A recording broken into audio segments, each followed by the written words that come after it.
ಎಲ್ಲರಿಗೂ ನಮಸ್ಕಾರ. ಕರಾವಳಿ ಸ್ವಾದಕ್ಕೆ ಸ್ವಾಗತ. ಇವತ್ತಿನ ವಿಡಿಯೋದಲ್ಲಿ ಬಾದಾಮ್ ಪುರಿ ರೆಸಿಪಿನ ಮಾಡಿ ತೋರಿಸ್ತಾ ಇದ್ದೀನಿ. ತುಂಬಾ ಸುಲಭದಲ್ಲಿ ಮಾಡ್ಕೋಬಹುದು. ಹೊರಗಡೆಯಿಂದ ಕ್ರಿಸ್ಪಿಯಾಗಿ, ಒಳಗಡೆ ನೋಡಿ ಯಾವ ರೀತಿ ಜ್ಯೂಸಿಯಾಗಿ ಬಂದಿದೆ ಅಂತ. ತಿನ್ನಲಿಕ್ಕೂ ಅಷ್ಟೇ ತುಂಬಾ ರುಚಿಯಾಗಿರುತ್ತೆ. ಬನ್ನಿ ಮಾಡುವ ವಿಧಾನ ನೋಡೋಣ. ಮೊದಲಿಗೆ ನಾನಿಲ್ಲಿ ಒಂದು 18 ಆಗುವಷ್ಟು ಬಾದಾಮಿನ ನೀರಲ್ಲಿ ಚೆನ್ನಾಗಿ ನೆನೆಸಿಟ್ಕೊಂಡಿದ್ದೆ. ಬಾದಾಮಿ ಬೇಗ ನೆನೆಯಬೇಕು ಅಂದರೆ ಸ್ವಲ್ಪ ಬಿಸಿನೀರು ಹಾಕಿ ಒಂದು ಅರ್ಧ ಗಂಟೆ ನೆನೆಸಿಟ್ಬಿಡಿ, ಬೇಗ ನೆನೆಯುತ್ತೆ. ನಂತರ ಬಾದಾಮಿ ಸಿಪ್ಪೆನೆಲ್ಲ ತೆಕ್ಕೊಂಡು ಮಿಕ್ಸಿ ಜಾರಿಗೆ ಹಾಕಿ ನುಣ್ಣಗೆ ಪೇಸ್ಟ್ ಮಾಡ್ಕೋಬೇಕು. ರುಬ್ಲಿಕ್ಕೆ ಒಂದು 1/4 ಕಪ್ ಆಗುವಷ್ಟು ಹಾಲು ಹಾಕಿ ನುಣ್ಣಗೆ ಪೇಸ್ಟ್ ಮಾಡ್ಕೋತಾ ಇದ್ದೀನಿ. ನೋಡಿ, ಈ ರೀತಿ ನೈಸಾಗಿ ಪೇಸ್ಟ್ ಮಾಡ್ಕೋಬೇಕು. ಅದೇ ಮಿಕ್ಸಿ ಜಾರಿಗೆ ಸ್ವಲ್ಪ ನೀರು ಹಾಕಿ ಆ ನೀರನ್ನು ಸೇರಿಸ್ಕೊತಾ ಇದ್ದೀನಿ. ನಂತರ ಇದಕ್ಕೆ ಹಿಟ್ಟನ್ನು ಹಾಕ್ಕೋಬೇಕು. ನಾನಿಲ್ಲಿ 2 ಕಪ್ ಆಗುವಷ್ಟು ಮೈದಾ ಹಿಟ್ಟು ಹಾಕೋತಾ ಇದ್ದೀನಿ. ಮೈದಾ ಹಿಟ್ಟು ಬೇಡ ಅಂತಂದರೆ ಗೋಧಿ ಹಿಟ್ಟು ಕೂಡ ಬಳಸಬಹುದು. 2 ಕಪ್ ಮೈದಾ ಹಿಟ್ಟಿಗೆ ಒಂದು 1/4 ಕಪ್ ಆಗುವಷ್ಟು ಚಿರೋಟಿ ರವೆನ ಯೂಸ್ ಮಾಡ್ತಾ ಇದ್ದೀನಿ. ಚಿರೋಟಿ ರವೆ ಹಾಕೋದ್ರಿಂದ ಕ್ರಿಸ್ಪಿಯಾಗಿ ಬರುತ್ತೆ. ಜೊತೆಗೆ ಒಂದು 1/4 ಚಮಚ ಏಲಕ್ಕಿ ಪುಡಿ, 1/4 ಚಮಚ ಅರಿಶಿಣದ ಪುಡಿ, ಸ್ವಲ್ಪ ಉಪ್ಪು, ಹಾಗೆ ಒಂದು 2 ಚಮಚ ಆಗುವಷ್ಟು ತುಪ್ಪ ಹಾಕೋತಾ ಇದ್ದೀನಿ. ಇದಿಷ್ಟನ್ನು ಹಾಕಿ ಚೆನ್ನಾಗಿ ಮಿಕ್ಸ್ ಮಾಡ್ಕೋಬೇಕು. ಕಲರ್ಗೋಸ್ಕರ ನಾನಿಲ್ಲಿ ಅರಿಶಿನ ಪೌಡರ್ನ ಯೂಸ್ ಮಾಡಿದ್ದೀನಿ. ಬೇಡ ಅಂತಂದರೆ ಸ್ಕಿಪ್ ಮಾಡ್ಕೋಬಹುದು. ಅರಿಶಿನ ಪೌಡರ್ ಬದಲು ಫುಡ್ ಕಲರ್ ಕೂಡ ಬಳಸಬಹುದು. ಈ ಹಿಟ್ಟಿಗೆ ಸ್ವಲ್ಪ ಏಲಕ್ಕಿ ಪುಡಿ ಹಾಕೋದ್ರಿಂದ ಫ್ಲೇವರ್ ಚೆನ್ನಾಗಿರುತ್ತೆ. ಇದೆಲ್ಲವನ್ನು ಚೆನ್ನಾಗಿ ಮಿಕ್ಸ್ ಮಾಡಿಕೊಂಡು ನಂತರ ನೀರು ಹಾಕಿ ಹಿಟ್ಟನ್ನು ಕಲಿಸ್ಕೋಬೇಕು. ಚಪಾತಿಗೆ ಹೇಗೆ ಹಿಟ್ಟು ಕಲಿಸ್ಕೋತೀವಲ್ಲ ಅದೇ ರೀತಿ ಅದೇ ಹದದಲ್ಲಿ ಹಿಟ್ಟನ್ನು ಕಲಿಸ್ಕೊಂಡ್ರೆ ಆಯಿತು. ನೀರು ಬದಲು ಹಾಲು ಹಾಕಿ ಕೂಡ ಹಿಟ್ಟನ್ನು ಕಲಿಸ್ಕೋಬಹುದು. ಸ್ವಲ್ಪ ನೀರು ಹಾಕ್ಕೊಂಡು ಹಿಟ್ಟನ್ನು ಚೆನ್ನಾಗಿ ಕಲಸಿ ಒಂದು 2ರಿಂದ 3 ನಿಮಿಷ ಹಿಟ್ಟು ಸಾಫ್ಟ್ ಆಗೋ ತನಕ ನಾದ್ಕೋಬೇಕು. ನೋಡಿ, ಈ ರೀತಿ ಸಾಫ್ಟ್ ಆಗಬೇಕು. ಈ ರೀತಿ ಹಿಟ್ಟನ್ನು ಕಲಿಸ್ಕೊಳ್ಳೋದ್ರಿಂದ ಬಾದಾಮ್ ಪುರಿ ತುಂಬಾ ಚೆನ್ನಾಗಿ ಬರುತ್ತೆ. ನಂತರ ಸ್ವಲ್ಪ ಎಣ್ಣೆ ಅಥವಾ ತುಪ್ಪನ ಈ ರೀತಿ ಮೇಲ್ಗಡೆಯಿಂದ ಹಚ್ಚಿ ಒಂದು ಮುಚ್ಚಳನ ಮುಚ್ಚಿ ಇದನ್ನು ಇವಾಗ ಹಾಗೆ ಬಿಟ್ಬಿಡೋಣ. ಅಷ್ಟರ ತನಕ ಸಕ್ಕರೆ ಪಾಕನ ಮಾಡಿಕೊಂಡ್ರೆ ಆಯಿತು. ಸ್ಟವ್ ಮೇಲೆ ಒಂದು ಪಾತ್ರೆ ಇಟ್ಟು 2 ಕಪ್ ಆಗುವಷ್ಟು ಸಕ್ಕರೆ ಹಾಕೋತಾ ಇದ್ದೀನಿ. ಹಾಗೆ 1.5 ಕಪ್ ಆಗುವಷ್ಟು ನೀರು ಹಾಕೋತಾ ಇದ್ದೀನಿ. 2 ಕಪ್ ಸಕ್ಕರೆಗೆ 1.5 ಕಪ್ ಆಗುವಷ್ಟು ನೀರು ಹಾಕೋಬೇಕು. ನಂತರ ಸಕ್ಕರೆನ ಚೆನ್ನಾಗಿ ಕರಗ್ಲಿಕ್ಕೆ ಬಿಡಿ. ಸಕ್ಕರೆ ಚೆನ್ನಾಗಿ ಕರಗಿದ ಮೇಲೆ ಒಂದು 1/4 ಚಮಚ ಆಗುವಷ್ಟು ಏಲಕ್ಕಿ ಪುಡಿ ಹಾಕೋತಾ ಇದ್ದೀನಿ. ಒಳ್ಳೆ ಫ್ಲೇವರ್ ಬರುತ್ತೆ. ಹಾಗೆ ನಾನಿಲ್ಲಿ ಸ್ವಲ್ಪ ಕೇಸರಿ ದಳನ ಹಾಕೋತಾ ಇದ್ದೀನಿ. ಇದು ಆಪ್ಷನಲ್ ಇದ್ದರೆ ಹಾಕ್ಕೊಳ್ಳಿ, ಹಾಕಲೇಬೇಕಂತೇನಿಲ್ಲ. ನಂತರ ಈ ಪಾಕನ ಚೆನ್ನಾಗಿ ಕುದಿಸ್ಕೋಬೇಕು. ಒಂದು 4ರಿಂದ 5 ನಿಮಿಷ ಚೆನ್ನಾಗಿ ಕುದಿಸ್ಕೊಳ್ಳಿ. ಒಂದೆಳೆ ಪಾಕ ಬರಬೇಕು. ಪಾಕ ತೆಳ್ಳಗಾದರೆ ಬಾದಾಮ್ ಪುರಿ ಹಾಕಿದ ತಕ್ಷಣ ಮೆತ್ತಗಾಗ್ಬಿಡತ್ತೆ. ಹಾಗೆ ಪಾಕ ಜಾಸ್ತಿ ಗಟ್ಟಿ ಆದರೆ ಬಾದಾಮ್ ಪುರಿ ಪಾಕ ಹೀರ್ಕೊಳ್ಳಲ್ಲ. ಹಾಗಾಗಿ ಪಾಕ ಸರಿಯಾಗಿ ಮಾಡ್ಕೊಳ್ಳೋದು ತುಂಬಾ ಮುಖ್ಯ. ನೋಡಿ, ಈ ರೀತಿ ಒಂದೆಳೆ ಪಾಕ ಬರಬೇಕು. ಸ್ಟವ್ನ ಆಫ್ ಮಾಡಿ ಪಾಕನ ಚೆನ್ನಾಗಿ ತಣಿಲಿಕ್ಕೆ ಬಿಡಬೇಕು. ಒಂದು ಪ್ಲೇಟ್ನ ಮುಚ್ಚಿದ್ರೆ ಇವಾಗ ಹಾಗೆ ಪಕ್ಕದಲ್ಲೇ ತಿಟ್ಕೋತಾ ಇದ್ದೀನಿ. ನೆಕ್ಸ್ಟ್ ಇವಾಗ ಬಾದಾಮ್ ಪುರಿ ಹೇಗೆ ಮಾಡೋದು ಅಂತ ನೋಡೋಣ. ಹಿಟ್ಟು ಕಲಸಿ ಒಂದು 15 ನಿಮಿಷ ಹಾಗೆ ಇಟ್ಟಿದ್ದೆ. ಜಾಸ್ತಿ ಟೈಮ್ ಕೂಡ ಇಡಬಹುದು.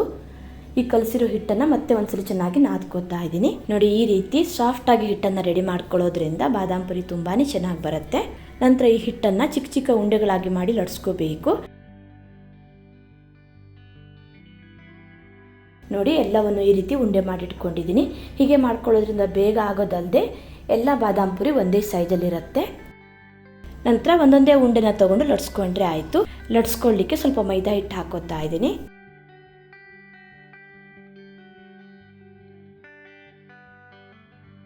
ಪೂರಿಗೆಲ್ಲ ಹೇಗೆ ಲಟ್ಸ್ಕೋತೀವಲ್ಲ ಅದೇ ರೀತಿ ಸ್ವಲ್ಪ ದಪ್ಪ ಮಾಡಿ ಲಟ್ಸ್ಕೋಬೇಕು. ತುಂಬ ತೆಳ್ಳಗೆ ಮಾಡಿ ಲಟ್ಸ್ಕೊಳ್ಳಿಕ್ಕೆ ಹೋಗಬೇಡಿ. ನೋಡಿ, ಈ ರೀತಿ ಸ್ವಲ್ಪ ದಪ್ಪ ಮಾಡಿ ಲಟ್ಸ್ಕೊಂಡು ನಂತರ ಇದನ್ನು ನೋಡಿ ಈ ರೀತಿ ಫೋಲ್ಡ್ ಮಾಡ್ಕೋಬೇಕು. ನಂತರ ವಿಡಿಯೋದಲ್ಲಿ ತೋರಿಸಿದ ಹಾಗೆ ಮತ್ತೆ ಒಂದ್ಸಲ ಈ ರೀತಿ ಫೋಲ್ಡ್ ಮಾಡಿಕೊಂಡು 2 ತುದಿನ ನೋಡಿ ಈ ರೀತಿ ಸ್ವಲ್ಪ ಪ್ರೆಸ್ ಮಾಡಿಕೊಂಡು ನಂತರ ಇದನ್ನು ಸ್ವಲ್ಪ ಲಟ್ಸ್ಕೋಬೇಕು. ಜೋರಾಗಿ ಲಟ್ಸ್ಕೊಳ್ಳಿಕ್ಕೆ ಹೋಗಬೇಡಿ. ನೋಡಿ, ಈ ರೀತಿ ಮೇಲಿಂದ ಮೇಲೆ ನಿಧಾನಕ್ಕೆ ಲಟ್ಸ್ಕೋಬೇಕು. ನೋಡಿ, ಈ ರೀತಿ ಲಟ್ಸ್ಕೊಂಡು ಬಾದಾಮ್ ಪುರಿನ ರೆಡಿ ಮಾಡಿಕೊಂಡ್ರೆ ಆಯಿತು. ಈ ಲೇಯರ್ ಕಾಣ್ತಾ ಇದೆಯಲ್ವಾ, ಅದ್ರ ಮೇಲೆ ಲಟ್ಸ್ಕೊಳ್ಳಿಕ್ಕೆ ಹೋಗಬಾರ್ದು, ಲೇಯರ್ ಚೆನ್ನಾಗಿ ಬರಲ್ಲ. ನೋಡಿ, ಇದು ರೆಡಿ ಆಗಿದೆ.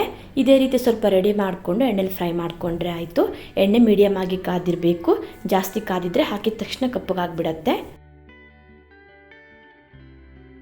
ಹಾಕಿದ ತಕ್ಷಣ ಮಗ್ಚಾಕ್ಲಿಕ್ಕೆ ಹೋಗಬೇಡಿ. ಸ್ವಲ್ಪ ಹೊತ್ತಾದ ಮೇಲೆ ಅಂದರೆ ನೋಡಿ ಈ ರೀತಿ ಮೇಲ್ಗಡೆ ಬಂದ ಮೇಲೆ ಇದನ್ನು ಮಗ್ಚಾಕಿ ಫ್ರೈ ಮಾಡಿಕೊಂಡ್ರೆ ಆಯಿತು. ಗ್ಯಾಸ್ನ ಮಧ್ಯಮ ಉರಿಯಲ್ಲಿ ಇಟ್ಕೊಂಡು ಫ್ರೈ ಮಾಡ್ಕೋಬೇಕು. ಹೈ ಫ್ಲೇಮಲ್ಲಿ ಇಟ್ಟರೆ ಬೇಗ ಕಪ್ಪಗಾಗತ್ತೆ, ಒಳಗಡೆ ಸರಿಯಾಗಿ ಬೇಯಲ್ಲ. ಈ ರೀತಿ ತಿರುಗಿಸ್ತಾನೆ ಚೆನ್ನಾಗಿ ಫ್ರೈ ಮಾಡ್ಕೊಳ್ಳಿ. ಎಲ್ಲ ಕಡೆ ಚೆನ್ನಾಗಿ ಫ್ರೈ ಆಗುತ್ತೆ.